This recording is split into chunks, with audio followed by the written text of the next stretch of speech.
दोस्तों, महारथी कर्ण महाभारत के सर्वश्रेष्ठ धनुर्धारियों में से एक थे। उनको ये धनुर्वेद की शिक्षा भगवान परशुराम से मिली थी। भगवान परशुराम ने स्वयं कर्ण की श्रेष्ठता को स्वीकार किया था। दोस्तों, महारथी कर्ण को सबसे बड़ा दानवीर माना जाता है, क्योंकि कर्ण ने कभी भी मांगने वाले को खाली हाथ नहीं लौटने दिया, भले ही इसके परिणाम स्वरूप उसके प्राण ही संकट में क्यों न पड़ गए हों। कर्ण के इसी दानवीरता का महाभारत के युद्ध में भगवान इंद्र और माता कुंती तक ने लाभ उठाया। कर्ण के अंतिम समय में तो भगवान कृष्ण ने उनकी दानवीरता से प्रसन्न होकर उन्हें वरदान भी दिया था। आखिर बार्बरिक ने कर्ण को क्या दिया, आइए जानते हैं इस वीडियो में। दोस्तों, जब महाभारत का विनाशकारी युद्ध समाप्त हुआ, तब गांधारी के सभी 100 पुत्रों के शव महल परिषद में लाए गए। गांधारी अपने सभी पुत्रों का शव देखकर बेहद दुखी हो गई और जोर जोर से विलाप करने लगी। इसी बीच वहाँ पर भगवान श्री कृष्ण आए। भगवान श्री कृष्ण वहाँ शोक व्यक्त करने के उद्देश्य से आए थे। जब श्री कृष्ण गांधारी के पास पहुँचे, तब श्री कृष्ण को देख गांधारी को बेहद क्रोध आया।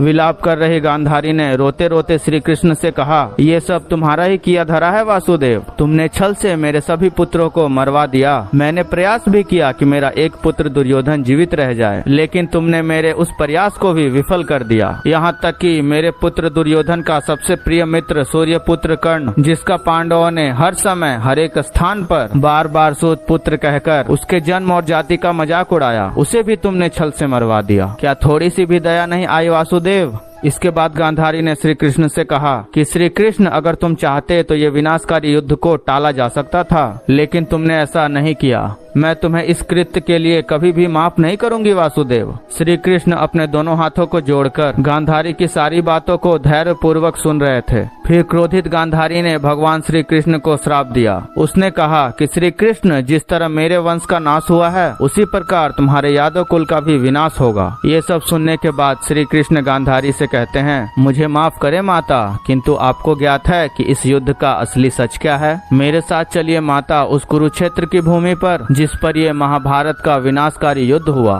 फिर सभी लोग कुरुक्षेत्र की भूमि पर पहुंचते हैं। वहां पहुंचने के बाद श्री कृष्ण गांधारी से कहते हैं, माता, आपको कर्ण के सच का पता होना बेहद जरूरी है, और आपको वो सच बताएगा आपका पौत्र वीर बार्बरिक, जिसकी आंखों ने महाभारत का एक एक पल और एक एक छल देखा है। श्री कृष्ण की ये बातें सुनने के बाद माता गांधारी बार्बरिक से कहती है, पुत्र बार्बरिक, अब तुम ही बताओ, क्या श्री कृष्ण ने कर्ण का छल से वध नहीं करवाया है? अब ये सुनकर बार्बरिक माता गांधारी से कहते हैं, निश्चित तौर पर कर्ण इस दुनिया के सर्वश्रेष्ठ योद्धा थे, पर उनका ये दुर्भाग्य था कि वे जन्म से ही विपत्ति के मारे थे। इसी विपत्ति और दुर्भाग्य के कारण उन्हें अनीति का साथ देना पड़ा, जिसके कारण उनकी मृत्यु हुई। माता, अगर दुर्योधन युद्ध जीतते तो कर्ण को बहुत श्रेय मिलता, लेकिन धर्मराज युधिष्ठिर की जीत पर वासुदेव को क्या मिला और क्या मिलेगा? उन्हें तो केवल युद्ध और युद्ध से निर्माण हुई समस्याओं के लिए दोषी ठहराया जा रहा है, और आगे भी दोषी ठहराया जाएगा। सत्य तो यह है माता कि कुरुक्षेत्र के युद्ध में अगर कोई था